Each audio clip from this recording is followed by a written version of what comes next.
அனைவருக்கும் வணக்கம். என் பெயர் சர்பிகா. 4ஆம் வகுப்பு படிக்கும் மாணவி. தமிழ்நாட்டின் தங்கம் ஏழைகளின் சொந்த பல பள்ளிகளை திறந்து வைத்த தெய்வம் யார் என்று உங்களுக்கு தெரியுமா? கர்மவீரர் காமராஜர் ஐயாவை பற்றி தான் உங்கள் முன் ஒரு சில வார்த்தைகள் பேச வந்துள்ளோம். 1903ஆம் ஆண்டு ஜூலை 15 விருதுநகரில் பிறந்தார்.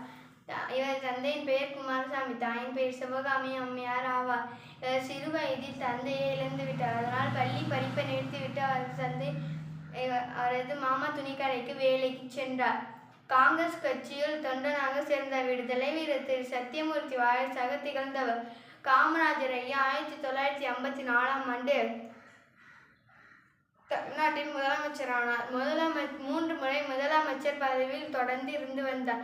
2 முறை பிரதமராக இருக்க வாய்ப்பு கிடைத்த போது மற்றவர்களுக்கு விட்டு கொடுத்தார். அதனால் இவரை கிங் மேக்கர் என்று அன்போடு அழைத்தார். கட்டாய கல்வி, இலவச கல்வி, மதிய உணவு திட்டம்